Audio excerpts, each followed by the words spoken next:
पटना की सड़कों पर आज जो तस्वीरें सामने आई हैं वो सिर्फ एक प्रदर्शन की तस्वीर नहीं है, ये गुस्से की तस्वीर है जो बिहार के हजारों युवाओं के अंदर लंबे समय से जमा हो रहा था। हाथों में तिरंगा, जुबान पर नारे और आंखों में नौकरी की उम्मीद लेकर बीपीएससी अभ्यर्थियों को रोकने के लिए पुलिस ने बैरिकेड लगाए, लेकिन जब प्रदर्शनकारी आगे बढ़ने लगे तो हालात बिगड़ गए। बैरिकेड टूटे, पुलिस और छात्रों के बीच धक्का मुक्की हुई और इसके बाद पुलिस ने वाटर कैनन चला दिया, लाठीचार्ज भी हुआ और कई प्रदर्शनकारियों को हिरासत में लिया गया। रिपोर्ट्स के मुताबिक इस झड़प में पुलिसकर्मी भी घायल हुए हैं। सवाल यह है कि आखिर बिहार के ये युवा इतने गुस्से में क्यों हैं? आखिर वो कौन सी मांग है जिसके लिए छात्र कई दिनों से धरने पर बैठे हुए हैं और आज मुख्यमंत्री आवास की तरफ मार्च करने निकल पड़े? कहानी सिर्फ आज की नहीं है। पटना के गर्दनी बाग में बीपीएससी और शिक्षक भर्ती को लेकर अभ्यर्थी लगातार आंदोलन कर रहे हैं। टीआरई 4 को लेकर छात्रों की सबसे बड़ी आपत्ति परीक्षा के 2 चरणों वाले प्रस्ताव से है।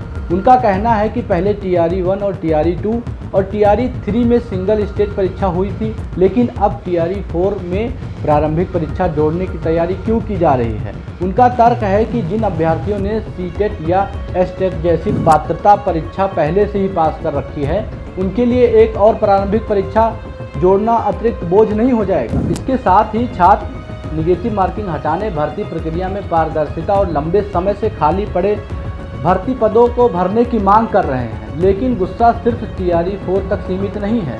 17वीं बीपीएससी परीक्षा को लेकर भी अभ्यर्थियों का एक बड़ा वर्ग सवाल उठा रहा है। पेपर लीक जैसे आरोपों की जांच और परीक्षा रद्द करके दोबारा करने की मांग कर रहे हैं। दूसरी तरफ बीपीएससी का कहना है कि परीक्षा रद्द करने के सवाल ही नहीं है। यानी एक तरफ अभ्यर्थी हैं जो अपनी मेहनत और भविष्य को लेकर जवाब चाहते हैं और दूसरी तरफ आयोग का अपना रुख है। आज जब छात्र गांधी मैदान में मुख्यमंत्री आवास और राजभवन की तरफ बढ़े तो पुलिस ने रास्ते में बैरिकेडिंग रख दी। छात्रों ने आगे बढ़ने की कोशिश की, बैरिकेड टूटे और स्थिति तनावपूर्ण हो गई। पुलिस ने वाटर कैनन का इस्तेमाल किया, कुछ छात्रों को हिरासत में लिया गया और सड़क पर काफ़ी देर तक यातायात भी प्रभावित रहा है। लेकिन यहाँ एक बड़ा सवाल है, क्या हर बार छात्रों की आवाज़ सड़क पर उतरने और फिर पुलिस की कार्रवाई के बाद ही सुनी जाएगी? ये छात्र कोई मुफ्त की मांग थोड़ी कर रहे हैं। इनमें से ज़्यादातर ने अपनी ज़िंदगी के कई साल प्रतियोगी परीक्षाओं की तैयारी में लगा दिए और कोई गांव से पटना आया है, कोई किराए के छोटे से कमरे में रहकर तैयारी कर रहा है। किसी के माता पिता ने ज़मीन बेचकर पढ़ाई कराई और किसी परिवार की पूरी उम्मीद उसी एक सरकारी नौकरी पर टिकी हुई है।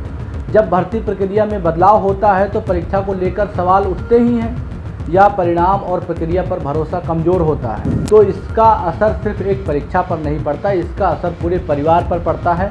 यही वजह है कि छात्रों का गुस्सा अब सिर्फ एक परीक्षा की मांग नहीं रह गया, ये सवाल बन चुका है कि सरकारी भर्ती प्रक्रिया कितने पारदर्शिता से होती है। छात्रों को अपनी शिकायत रखने के लिए बार बार सड़क पर क्यों उतरना पड़ता है? अगर सरकार और आयोग को लगता है सब कुछ नियम के मुताबिक है तो फिर छात्रों के सवाल का समाधान बातचीत के मेज पर क्यों नहीं कर दिया जाता है? हालांकि प्रदर्शन के दौरान हिंसा या पुलिस कर्मियों पर हमला किसी भी हालात में सही नहीं है, न ठहराया जाएगा सही। रिपोर्ट्स में पुलिस कर्मियों के घायल होने की बात भी सामने आई है। लोकतांत्रिक विरोध का अधिकार अपनी जगह है, लेकिन कानून व्यवस्था बनाए रखना भी जरूरी है। अच्छी बात यह है कि प्रदर्शन के बाद छात्रों के एक प्रतिनिधि मंडल की बिहार के मुख्य सचिव से मुलाकात हुई है। छात्र नेताओं के मुताबिक बात सकारात्मक रही और उन्हें उनकी मांग पर जल्दी ही जवाब दिया जाएगा, ऐसा भरोसा जताया गया है। अब असली परीक्षा सरकार और प्रशासन की है। क्या ये भरोसा ठोस फैसले से बदलता है या फिर बिहार के युवा एक बार फिर सड़कों पर उतरेंगे? क्योंकि याद रखिए, बिहार में सरकारी नौकरी सिर्फ नौकरी नहीं, लाखों परिवार के लिए एक सम्मान, सुरक्षा और बेहतर भविष्य का सपना होता है। बिहार में नहीं, हर किसी के लिए होता है और जब उस सपने को लेकर सवाल खड़े होते हैं तो गुस्सा सड़कों तक पहुंचना भी स्वाभाविक है। आज पटना में वाटर कैनन चला, लेकिन असली सवाल ये है कि क्या सरकार उस गुस्से की वजह को समझेगी? क्योंकि पानी की बौछार से भीड़ को कुछ देर के लिए पीछे किया जा सकता है, लेकिन युवाओं के सवाल को नहीं। सवाल वही रहेगा, परीक्षा प्रक्रिया पारदर्शी कब होगी, भर्ती समय पर कब होगी और छात्रों को अपने भविष्य के लिए बार बार सड़क पर कब तक उतरना पड़ेगा? आपकी क्या राय है? कमेंट में ज़रूर बताएं। मिलते हैं नेक्स्ट वीडियो में, तब तक के लिए जय हिंद, जय भारत।